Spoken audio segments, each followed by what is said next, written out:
Mom, I got into an accident. Jack, is it really Jack? Mom, please help me. I'll be arrested if I don't get help. My daughter-in-law played the role of a mother over the phone with a realistic performance. Someone claiming to be Jack responded on the other end of the line. I witnessed a scam for the first time and was left speechless. I continued to stroke my beloved cat's head in silence. My name is Mary, and I am 67 years old. I'm living in the countryside with the money my husband left me in my pension.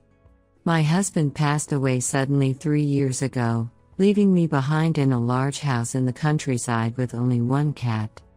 Although I was left behind, I couldn't bear to leave my familiar home and have been living a quiet life ever since. I have 2 adult sons, both of whom graduated from all-boys schools and chose careers in science and engineering. I had given up hope of ever having grandchildren since they both seemed to have no relationship with women.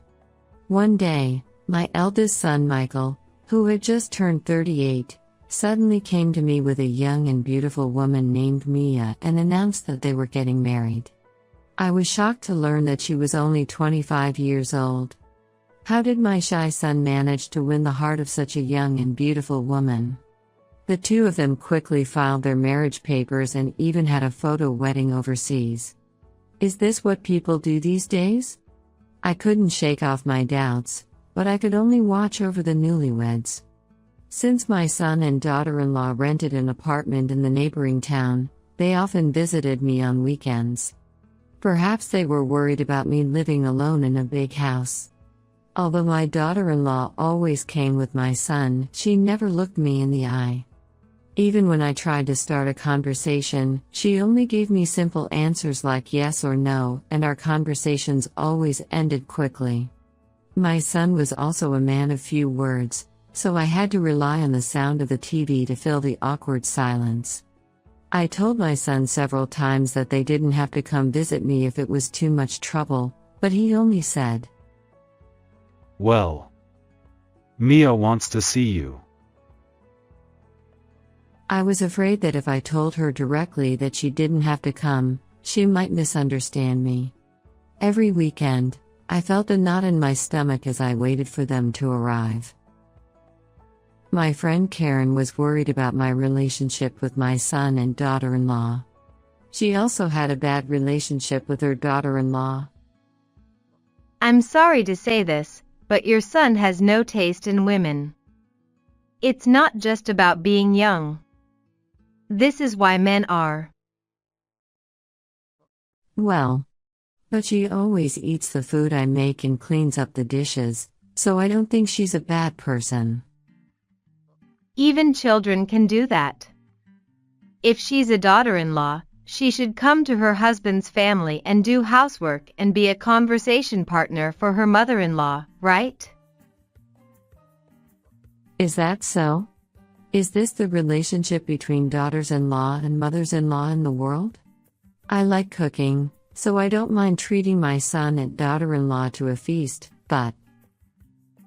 You're too kind. Isn't she from a single-parent family? She hasn't learned the common sense of society. You should be more assertive. I was confused by my friend's repeated heavy breathing and assertive comments. Yes, my daughter-in-law is from a single-parent family. Apparently, her parents divorced when she was too young to remember, and her mother raised her alone. Since she didn't see her parents' married life, there may be things she doesn't understand. I wonder how I can have a healthy relationship with her? If I express my weakness like this, I'll probably be scolded again by my friend who always says, "You're too kind." However, I always try to find a peaceful solution to conflicts. One day, while I was struggling with these thoughts, an incident occurred. It was a weekday, and my daughter-in-law, who had a rare day off, came to my house alone. She spoke in a small voice, so I couldn't hear her well, but it seems she brought some vegetables she received from her workplace to share with me. I don't know if it was her intention or my son's instruction, but I couldn't just send her back after she came all the way to visit me on her day off, so we decided to have tea in the living room. Suddenly, the landline phone in my house rang. Nowadays, with cell phones being so common, the only people who would call the landline were my friend Karen or some relatives. So I answered the phone casually, but the person on the other end was unexpected. Is this the Smith residence? This is the police.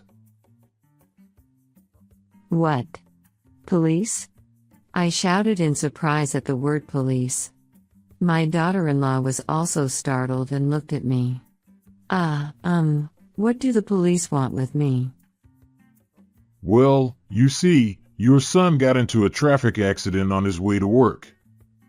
The victim was seriously injured and taken to the hospital. A traffic accident. He hit a pedestrian crossing the street, so he will be subject to a very severe punishment. That's terrible. Hitting a pedestrian on a crosswalk. I was shocked and speechless. The man claiming to be a police officer continued to speak in a calm tone. However, the victim's family are kind people, and they won't press charges if the matter can be resolved with money. Is that so? Based on the situation, my son was definitely in the wrong. I had mixed feelings of gratitude and guilt towards the victim's generous offer, and my thoughts were spinning around in my head. However, your son has not joined any optional insurance, and it seems that he cannot raise enough money, so you need to prepare about $35,000 for your son. Yes, $35,000. Huh? I gasped at the number of $35,000. Is the amount reasonable? But before that, something is wrong somewhere. Not enrolled in optional insurance? That's impossible. After all, my sons request annual enrollment from my acquaintance's insurance agency. Huh? Which one caused the accident, the eldest son or the second son? Since the eldest son's wife is here, I had assumed that the second son had caused the accident. Excuse me, is the person there really my son?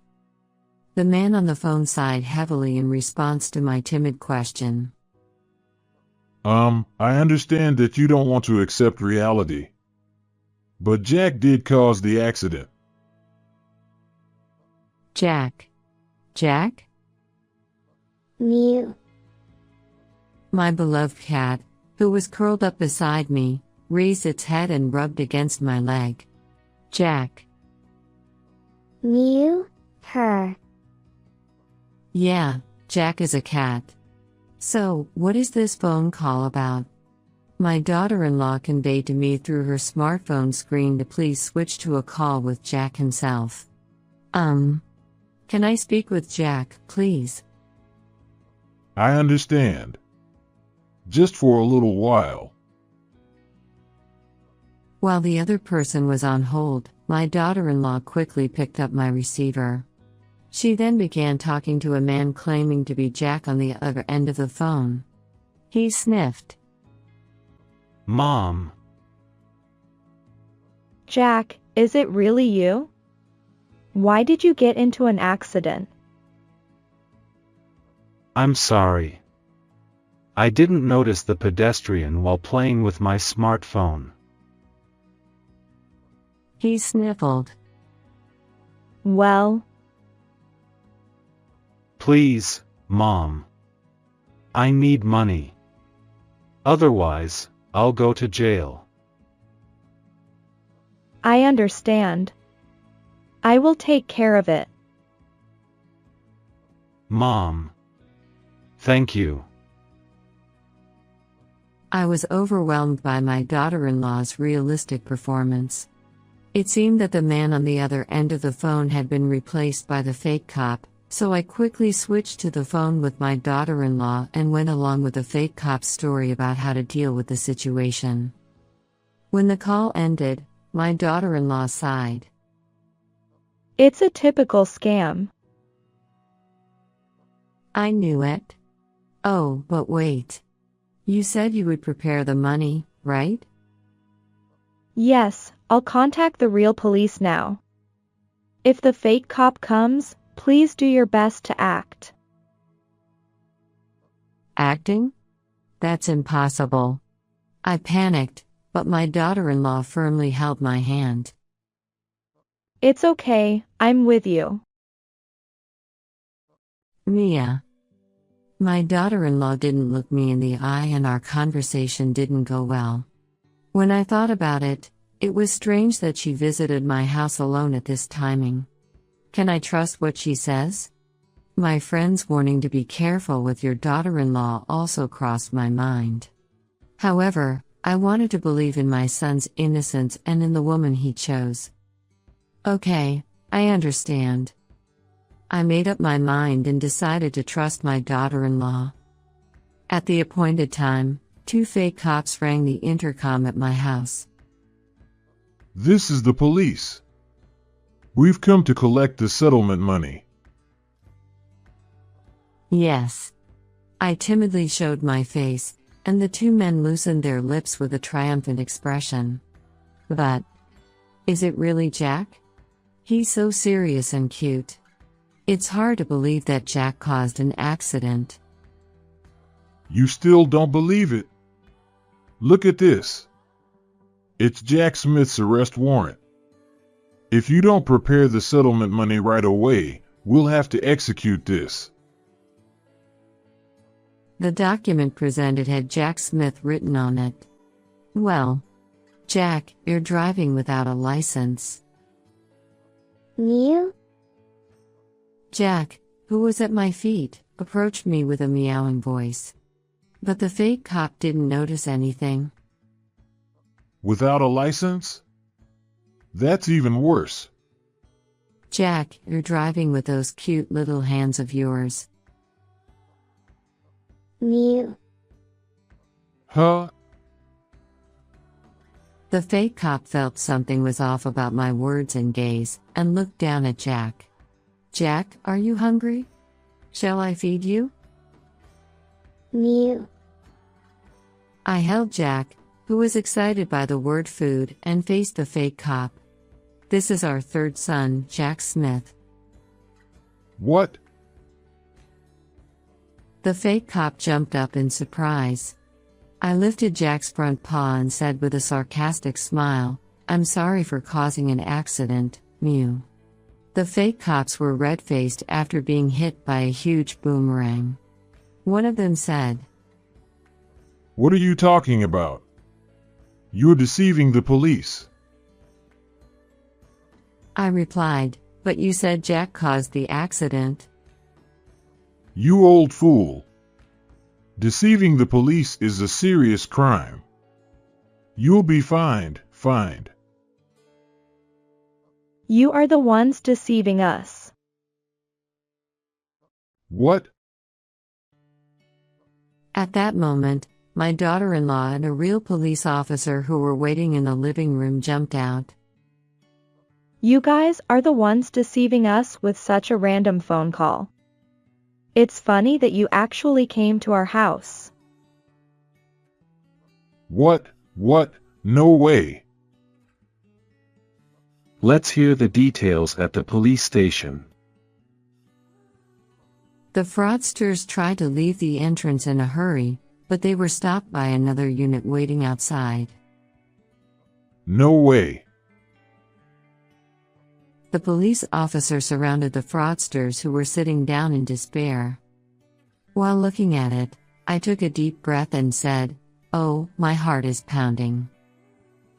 You were like a leading actress. That's because the scenario and acting guidance were good. My daughter-in-law chuckled at my response. I smiled with my daughter-in-law. Her smile was very cute, and it was the first time I had seen it. However, the incident was not over yet. Just as we finished the police questioning and returned home, the intercom rang loudly. On the monitor, Karen, my friend, was standing in a fierce pose. I opened the door with determination because I expected this to happen due to the police's story. My son was taken away by the police because of you. You deceived him and called him to this house. Clear up the misunderstanding. She started off with this. Yes, one of the two fraudsters was Karen's son. I heard that Karen's son and his wife got divorced because of Karen's bullying of her daughter-in-law and his cheating, and he was sued for a large amount of compensation by his ex-wife. It seemed that his divorce caused a scandal involving his company, and he was fired and couldn't find a new job, and he was in a lot of financial trouble. At that time, Karen told her son that I was a kind-hearted old lady living alone with my husband's inheritance and that I had two sons. Karen's son, who was blinded by money, then planned this crime with his friend. The reason why our family information was subtly leaked was because it was a crime committed by someone close. The plan was sloppy because it was thought up by amateurs. It seems that Karen did not lend a hand, but it is true that her son came up with a crime from her gossip. Even so, I was going to forgive her if she apologized for her son's wrongdoing. But unfortunately, it doesn't seem to work that way. Her eyes were filled with hatred, and she pointed her blade at me. I didn't deceive you. I just reported it to the police because I thought it was a fraud. If you had told me from the beginning that Jack was a cat, my son would have given up on the fraud. We don't need such compassion for swindlers. No. She stomped her feet in frustration. My son and I are in trouble. If you're a friend, please help us with some money. She was screaming something that didn't make sense. I won't waste the money my husband worked hard to leave behind by helping criminals or people without morals. No way. That's not fair. Why are you the only one who's so lucky? My ex-daughter-in-law has no manners, so I just tried to discipline her a little, but she ran away. And my son's infidelity is a sign of his manhood. It's unfair. Huh? I thought you were a poor woman living on a pension who couldn't even have any grandchildren, so I was being nice to you. But your son got a young wife and you have a lot of your husband's inheritance. I had been looked down upon like this by her I trusted as a friend. Shock and anger welled up inside me. Don't treat my daughter like an object. That's what I hate about you hypocrites. She looked up at the sky and howled like a wolf. Give me money. $35,000. Quickly. Your friend is in trouble. I'm not your friend anymore.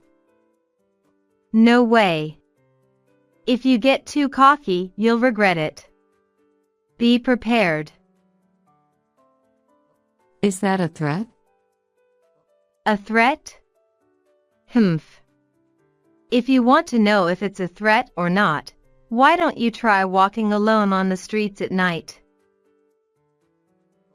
I see. I'm naive and too trusting, so I'm not used to this kind of thing. That's why I'll report everything you just said to the police. Huh? Time seemed to stand still as her face froze in a demonic expression. At that moment, my daughter-in-law appeared from the living room and shook her smartphone. I recorded your scary threats perfectly. Karen's face turned pale in an instant. You set me up, didn't you? You dug your own grave? You are being taken advantage of by her who grew up with a single parent like that. Even if both parents are present, there's always a chance that their child will grow up to be a criminal like your son. No. She let out a final scream and ran away. After that, I sat down with my son and daughter-in-law and talked for a long time. It turns out that my daughter-in-law had been trying hard to find a way to get close to me. She grew up in a single-parent household and had grown tired of her mother, who kept moving from man to man. Despite this, she felt a motherly love for me, her husband's mother. I was really happy when you talked to me and made delicious food for me. But I don't have any education or common sense, so I'm always worried about being rude or disliked. Mia. It seems that even when she was young and living alone, she had honed her skills to fend off solicitation calls, which helped her act as my substitute during a phone scam. She also came to my house alone for the first time because she was worried about a suspicious man who had been looking at our house the day before. I hugged her tightly, feeling her awkwardness and shyness, which were more pronounced than mine, despite her being a size larger than me. Thank you. I'm really happy that a strong and kind person like you became my daughter-in-law. Mom. Yeah, Mia is a good girl, and Mom is kind. I thought you two would get along. I glared at my son, who nodded in satisfaction. You need to learn to be more considerate of others. Mia, don't hesitate to do what you want. I'm sorry. As my son scratched his head, my daughter-in-law giggled. I wish from the bottom of my heart that I would see that smile many times in the future. 5 years later. Jack. Let's play. Come down. Mew.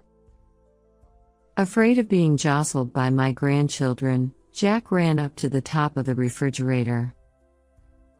Jack, calm down. Come here. Mew. Jack's dutifulness in answering when called by name was still the same. As I watched this scene with a smile, my daughter-in-law spoke to me. Mom, I heard that there have been many phone scams in the city recently. Are you okay? I'm fine. If Jack gets another call, I'll just chase them away with a bang. Oh, Mom.